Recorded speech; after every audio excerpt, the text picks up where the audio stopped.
al caer el ser humano pasa de su estado de santidad a un estado de pecaminosidad. Todo para la gloria de Dios.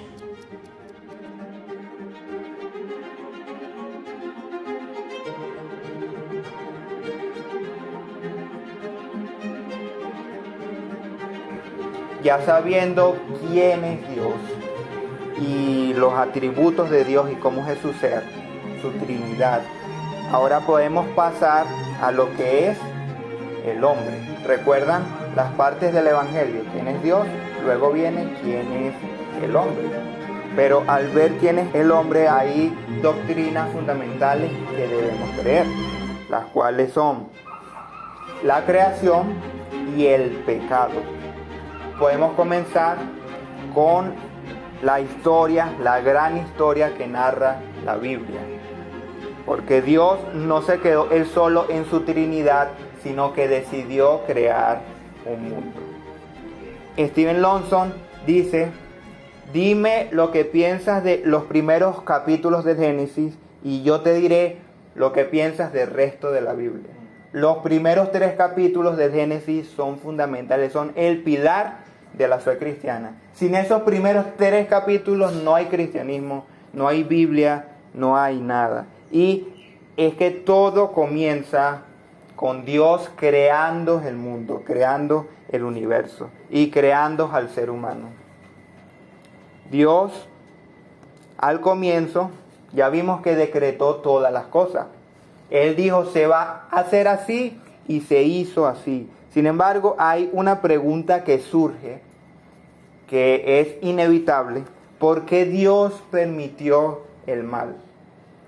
¿Por qué Dios no creó un mundo en el que no fuera necesario una caída, que Satanás se rebelara, que el hombre pecara? ¿Por qué Dios lo permitió? Si Dios es bueno, si Dios sabía que el hombre iba a pecar, ¿por qué hizo estas cosas? Bueno, realmente no lo sabemos. No hay nadie que lo sepa. Lo que sí sabemos es que Dios no es el autor del mal, ni el autor del pecado. Vayan a Santiago capítulo 1, versículos del 13 al 14. 14. Cuando alguno es tentado, no diga que es tentado de parte de Dios, porque Dios no puede ser tentado por el mal, ni Él tienta a nadie, sino que cada uno es tentado cuando de su propia concupiscencia es atraído y seducido. Dios no puede tentar a nadie. Dios no puede crear el mal porque Él es el bien. ¿Cómo puede salir mal de Dios? No puede. Sin embargo, en Romanos 9, de los versículos 19 al 23, nos da una idea más o menos de por qué Dios permitió el mal, de por qué Dios permitió que Satanás se rebelara y que el hombre pecara. Y en última instancia, que formara parte de su plan glorioso. Porque a Dios no se le escapó esto. No significa que Dios vio como que era la única manera posible y necesaria. No. Él lo permitió porque era parte de su plan. Aunque nos parezca algo como que wow, no puede ser que sea la voluntad de Dios que suceda esto. Bueno, Él sabe el por qué y no debemos cuestionar a Dios. Romanos 9, 19, 23. Pero me dirás, ¿por qué pues inculpa? ¿Por qué? ¿Quién ha resistido a su voluntad? Mas antes, hombre, ¿quién eres tú para que alterques con Dios? Dirá el vaso de barro al que lo formó, ¿por qué me has hecho así? ¿O no tiene potestad el alfarero sobre el barro para hacer de la misma masa un vaso para honra y otro para deshonra? ¿Y qué si Dios, queriendo mostrar su ira y hacer notorio su poder, soportó con mucha paciencia los vasos de ira preparados para destrucción, y para hacer notorias las riquezas de su gloria, la mostró para con los vasos de misericordia que Él preparó de antemano, para la gloria, a los cuales también ha llamado. Esto es a nosotros, no solo a los judíos, sino también a los gentiles. Allí está clarito. Ajá, bueno, entonces, ¿por qué Dios nos culpa si esto era parte de su plan? Pablo dice, ¿quién eres tú, hombre, para atercar contra Dios? O sea, ¿quién eres tú para razonar, para desafiar a Dios? ¿Acaso el alfarero no tiene la autoridad para sacar del mismo barro vasos de honra y vasos de deshonra? O sea, Dios, al permitir que muchos se rebelen contra Él, ahí Él muestra su justicia, Él muestra su ira. Y todos lo glorifican porque podemos ver que Dios es un Dios justo. Pero estos vasos de misericordia que Él salva por su gracia nos sirven para ver su amor, su misericordia, y lo glorificamos por ese amor y por esa misericordia. Ahora, ¿cómo fuéramos conocidos la justicia de Dios, la ira de Dios, si nadie pecaba, si nadie caía? No la fuéramos conocidos, no fuéramos conocidos a Dios plenamente. ¿Cómo fuéramos conocidos la gracia y la misericordia de Dios si no pecábamos? No la fuéramos conocidos. Ahora, ¿pudiéramos haberlo amado de tal manera si Él no fuera permitido la caída? No. Los ángeles, les aseguro, que no tienen tal magnitud de gratitud hacia Dios, porque ellos no cayeron y no se les ha perdonado tanto como a nosotros. Porque al que mucho se le perdona, mucho ama. Así que gracias a esto podemos conocer a Dios. Dios se ha dado a mostrar con la caída, con el pecado. Y recordemos, el mal es la ausencia de Dios. Es cuando Él retira toda su gracia, toda su misericordia. Allí está el mal alojado, porque Él es el bien. Muchos intentan justificar a Dios porque suena feo decir, bueno, fue la voluntad de Dios que la gente pecara. Fue la voluntad de Dios que Adán y Eva cayeran. Y como buscan de justificarlo, caen en estos extremos. Uno es el deísmo, recuerdan, Dios creó el mundo, pero lo dejó a su propia suerte. Dios no interviene en él.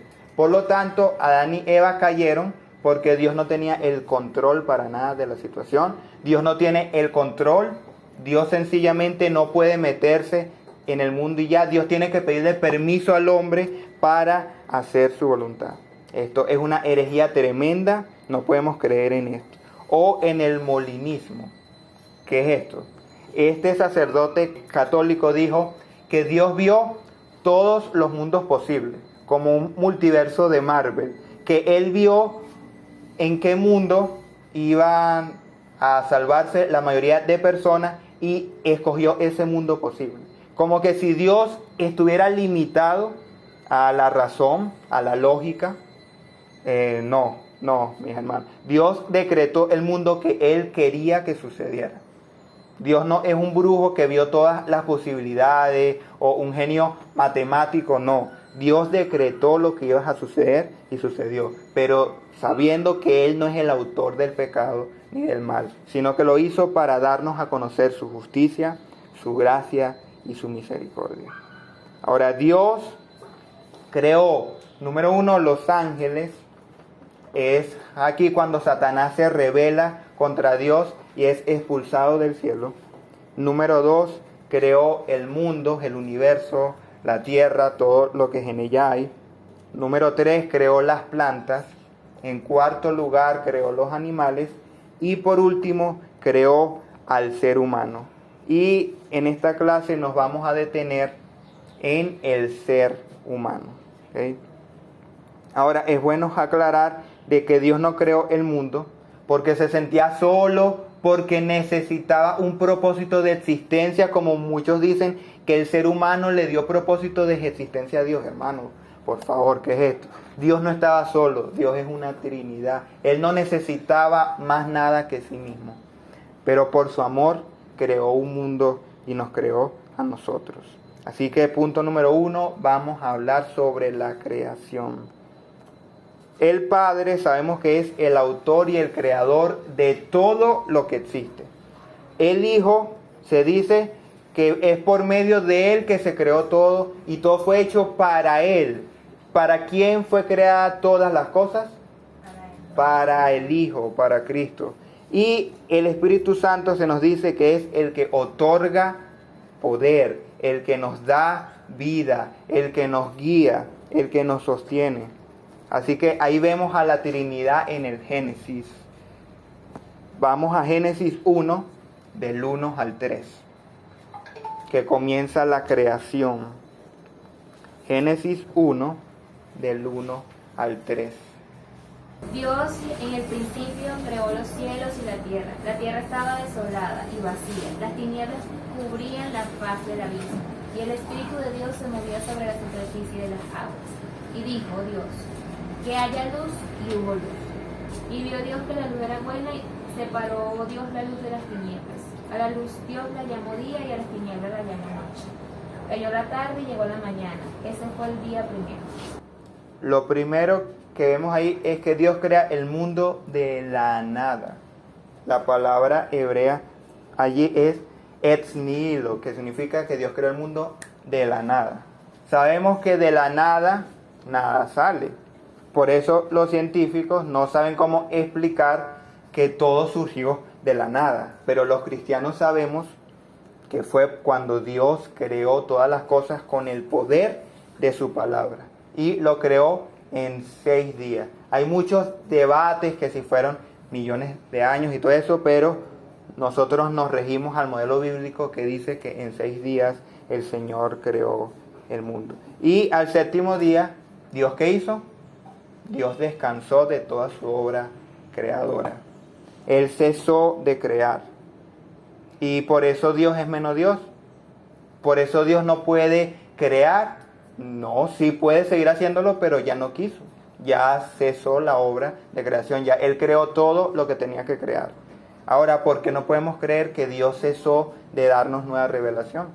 Dios puede seguir revelándonos nuevas cosas, claro que sí, pero ya su nueva creación fue restaurada. Así que la Biblia está cerrada porque va a seguir revelándonos más cosas, mi hermano. Ahora, hay algo muy curioso. La tierra estaba desordenada y vacía, y las tinieblas estaban sobre la faz del abismo. Había desorden, había caos, confusión, pero Dios se nos dice que da orden al caos, que Dios a lo que está muerto le da vida. Eso es algo hermoso, precioso. Y el Espíritu de Dios se movía sobre la faz de las aguas. Ahí vemos la Trinidad. Y Dios dijo que se haga la luz, y la luz se hizo. Cuando Dios habla, las cosas suceden. Ese es el poder de la palabra de Dios, mi hermano. Y note esto. Y vio Dios que la luz era buena y la separó de las tinieblas. Desde el principio Dios hace una distinción entre la luz y las tinieblas. Él no puede tener comunión con ninguna tiniebla, porque Él es luz. En Él no hay ningún rastro de oscuridad. Ahora, antes todo era bueno, todo era perfecto. Y Dios creó todo para la gloria del ser humano, para la gloria de los ángeles, para la gloria de ¿quién? Para la gloria de Dios. Y Dios ejecutó aquí sus decretos. Él creó el mundo y ahora Él lo gobierna, Él lo sostiene con su mano. ¿Cómo lo hace? Bueno, Él hace leyes naturales, los planetas se mueven en órbitas, hay un ciclo de las estaciones. Dios puso leyes naturales para que todo ocurriera según Él lo dictó, según Él lo predeterminó. Ahora, Él lo hace de tal manera que no viola las leyes naturales, ni viola el libre albedrío del ser humano. Él cumple todos sus propósitos sin violar las causas naturales que Él mismo estableció. ¿Cómo lo hace? No tengo ni idea. Él es todopoderoso realmente, pero así es como Dios actúa. Ahora, todo fuera seguido extremadamente bien si no fuera sido por el pecado. Y antes de hablar del pecado, vamos a Proverbios 16:33. Proverbios 16:33. sabemos que todo lo que sucede es la voluntad de Dios. Como dijo Cristo, ni uno de estos pájaros cae a tierra si el Padre no lo permite. Y todos los cabellos de su cabeza están contados. O sea, Dios sabe absolutamente todo y nada es si Dios no lo quiere, si Dios no lo permite. Por favor, léalo. Podremos tirar los dados, pero el Señor decide cómo caen. Allí está. El azar no existe, hermano. Todo sucede según la voluntad de Dios. Podemos tirar los dados, podemos hacer planes, pero es Dios quien decide si va a suceder o no va a suceder. Ahora, incluso hasta el pecado, Dios lo permite por una razón. Y si no fuera sido por el pecado, todo fuera seguido en paz, en tranquilidad, tan hermoso como era antes. Pero, punto número 2, ¿qué es el pecado? A ver, ¿qué me dicen ustedes? ¿Qué piensan ustedes que es el pecado? La desobediencia a Dios. Ok, excelente. La desobediencia a Dios. ¿Qué más? Rebeldía contra Dios.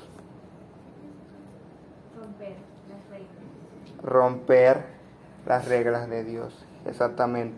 Primera de Juan 3:4 nos define el pecado como una transgresión de la ley de Dios. ¿Qué significa esto? Es desobedecer los mandamientos de Dios. Si Dios dice no robes, vengo yo y robo. Eso es el pecado. Incluso es una falta de conformidad a la ley de Dios. ¿Cómo así? Bueno, Dios, yo te obedezco porque, bueno, tú eres Dios. Pero oye, yo no estoy de acuerdo con eso. Realmente no estoy conforme con ese mandamiento. No sé, no me cuadra. Pero bueno, tú lo dirás por algo. Esa falta de conformidad también puede ser considerada una transgresión porque estamos rebelándonos contra la ley de Dios. En sí, el pecado es equivocarse, es no dar en el blanco, es no ser totalmente perfecto, es no llegar a la meta que Dios establece para nosotros. Es rebelarnos contra nuestro Creador, contra nuestro Señor. Dios nos creó, pero nosotros nos rebelamos contra Él diciéndole, mira Dios, yo no me quiero sujetar a ti, tú no eres mi Dios, yo mismo soy mi Dios, tú no eres soberano, yo soy el soberano de mi vida, yo voy a hacer lo que a mí me dé la gana, no me interesa lo que tú tengas que ordenarme ni decirme nada, yo hago lo que yo quiero, tú a mí no me mandas. Eso, mi hermano, es el pecado. Es no darle la gloria y la adoración a Dios. Y es dársela a otra cosa que no sea Dios. Es adorarme a mí mismo, es darme la gloria a mí mismo o a otra persona y no a Dios. Es algo totalmente absurdo. Vamos a Romanos 1, 20, 25. Romanos 1, 20, 25. Romanos 1, 20, 25. Sí.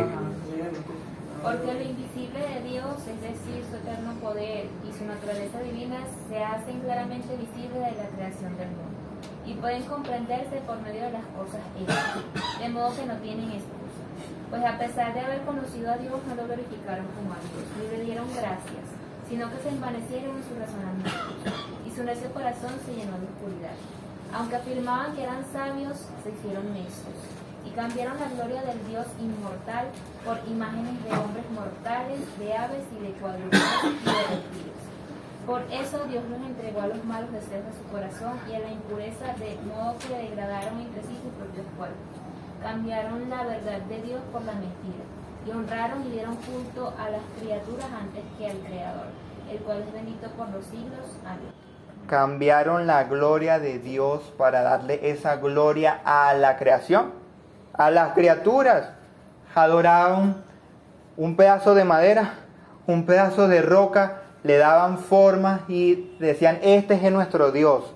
Algo totalmente absurdo, algo que no tiene sentido. Cambiamos la gloria del Dios infinito, del Dios inmortal, que es bendito por los siglos, amén, para darle esa gloria a seres mortales, a seres finitos, a seres pecadores, imperfectos. Hermano, el ser humano cayó en una brutalidad terrible, terrible. Ahora, ¿qué es el ser humano? Punto número 3. ¿Qué es el ser humano?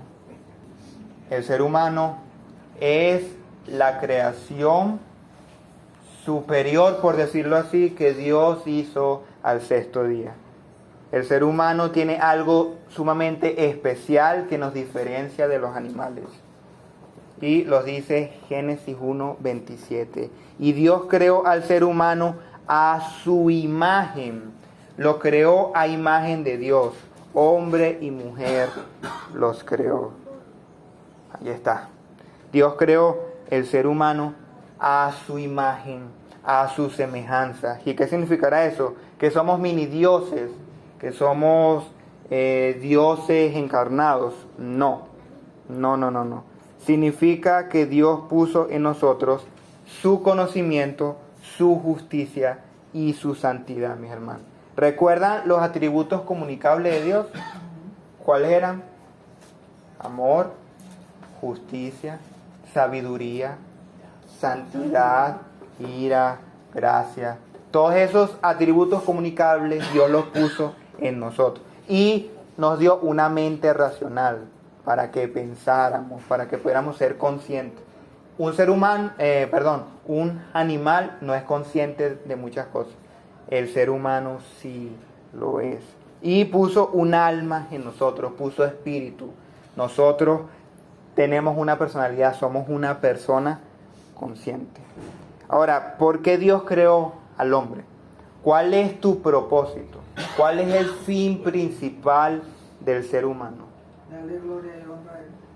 El Catecismo Menor de Westminster dice que es glorificar a Dios y gozar de Él para siempre.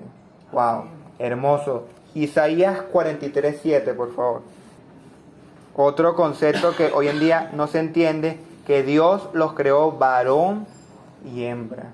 Ese es el diseño original de Dios. 43. Sí. Y al ir en contra de este modelo, estamos yendo contra Dios, estamos diciéndole que Él se equivocó, que debía ser hombre y hombre o mujer y mujer. 43:7.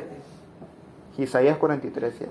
Traigan a todo el que me reconoce como su Dios, porque yo les he creado para mi gloria. Fui yo quien los formé. Yo los creé para mi gloria, dice el Señor. Fuimos creados para darle la gloria a Dios. Fuimos creados para ir a Dios, para ir a su descanso eterno.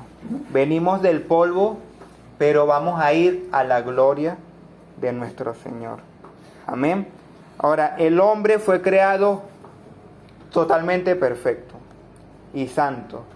Sin embargo, él fue creado con un libre albedrío. ¿Qué significa esto? El hombre podía escoger lo que estaba bien o lo que estaba mal. O sea, su libre albedrío era cambiante. El hombre podía escoger pecar y ahora ser un pecador, o podía escoger obedecer a Dios y ser exaltado en gloria. Sabemos que el hombre no escogió obedecer a Dios, sino que él esta prueba la falló. Y sabemos que la prueba no era para Dios porque él ya lo sabía. La prueba era para el ser humano. Dios probó al hombre y el hombre falló. El hombre cayó en el pecado. Dios hizo un pacto de obras con Adán. Le dijo, si tú comes de este fruto, ciertamente vas a morir. Significa que Dios le puso una condición de obediencia perfecta.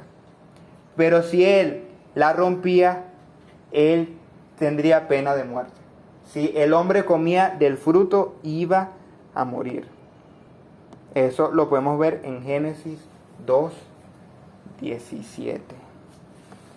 Por desgracia, nuestros primeros padres cayeron en el pecado, cayeron de su estado de santidad y se volvieron pecadores, porque pecaron contra Dios y comieron de este fruto prohibido. Ahora les pregunto, ¿ustedes creen que es justo que Dios ahora nos castigue a nosotros por el pecado de Adán y Eva? ¿Será justo eso? Si fueron ellos los que pecaron, ¿por qué Dios me culpa a mí? Si yo no estaba ahí, si yo no fui. Porque nosotros también pecamos. Que nuestra naturaleza es pecaminosa. Romanos 5:12.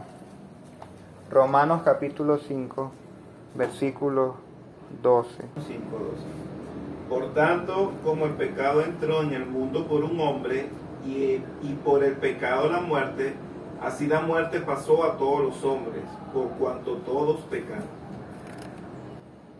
Adán era nuestro representante. Imagínense usted, era el mejor representante que podíamos tener. O sea, como fuera sido el peor. O sea, cada uno de nosotros, si fuera estado allí, fuera hecho exactamente lo mismo o incluso peor y antes de lo que lo hizo Adán. Así que debemos reconocer de que todo el género humano pecó juntamente con él, cayó con él. Y ahora, como él es un pecador, sus hijos, ¿cómo van a ser? Pecadores. Y los hijos de sus hijos pecadores. Y así toda su descendencia, él le heredó ese pecado original. Esto es lo que se conoce como pecado original, Señor. El ser humano no nace bueno y perfecto y luego es que se corrompe con la sociedad. No. David dice en el Salmo 51, versículo 5, en pecado me ha concebido mi madre. Desde que nacemos, venimos ya con el pecado en nuestras venas. Nacemos de una vez pecadores. Qué herencia tan bella nos dejó nuestro padre Adán, ¿verdad? Horrible, hermano, horrible. Es algo espantoso porque al caer el ser humano pasa de su estado de santidad a un estado de pecaminosidad. Esto es lo que se conoce como depravación total. ¿Qué significará depravación total? Que el hombre es tan pecador como pudiera ser, que el hombre es un monstruo. No significa eso. No significa que es totalmente malo, no significa que no pueda hacer cosas buenas o que sea un títere del pecado. No, lo que significa es que somos pecadores en cada área de nuestro ser. Nuestra mente fue contaminada con el pecado, nuestra alma, nuestro cuerpo, todo nuestro ser está manchado, está contaminado por el pecado. Ahora, aunque tenemos un libre albedrío, ese libre albedrío es esclavo del pecado. Es como que si no lo tuviéramos literalmente. Si no tenemos al Espíritu Santo, el pecado nos hace sus esclavos y no sabemos hacer otra cosa que no sea hacer el mal.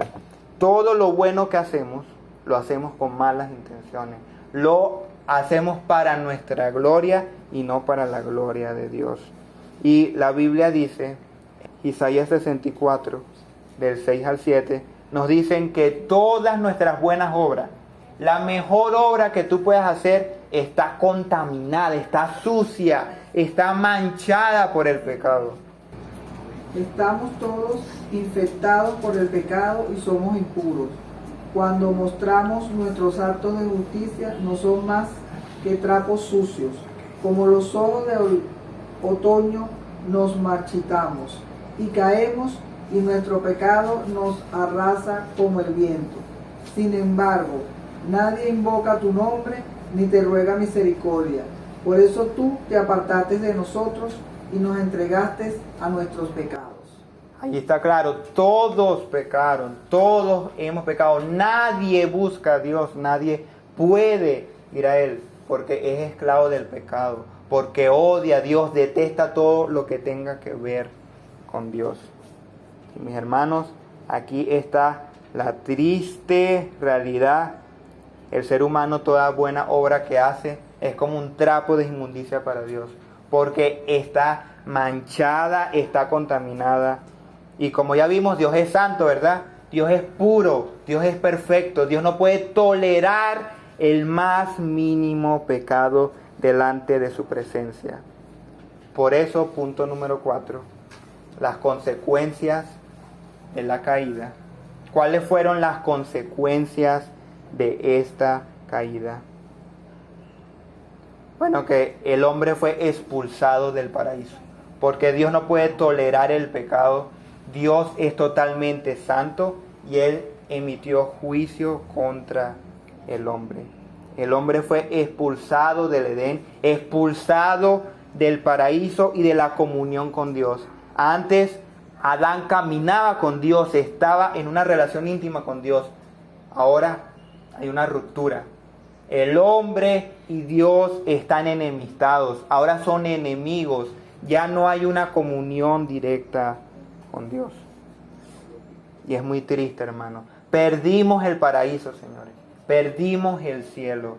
Y ahora las consecuencias son terribles. Estamos sujetos ahora a la miseria. Estamos sujetos al sufrimiento, a la muerte, al dolor, a las enfermedades, a las catástrofes naturales. Los animales ahora se comen los unos a los otros. Hermano, fue terrible. Las consecuencias del pecado fueron terribles y lo seguimos considerando a la ligera. Seguimos en nuestro pecado, gozosos, deseosos, cuando nos costó todo, hermano, nos costó todo. Perdimos el cielo, perdimos el paraíso. Pero gloria al Señor por Cristo, que gracias a Jesucristo podemos recuperarlo. Podemos regresar a ese Edén que perdimos solamente a través de nuestro Señor Jesucristo. Y eso es lo que veremos la clase que viene.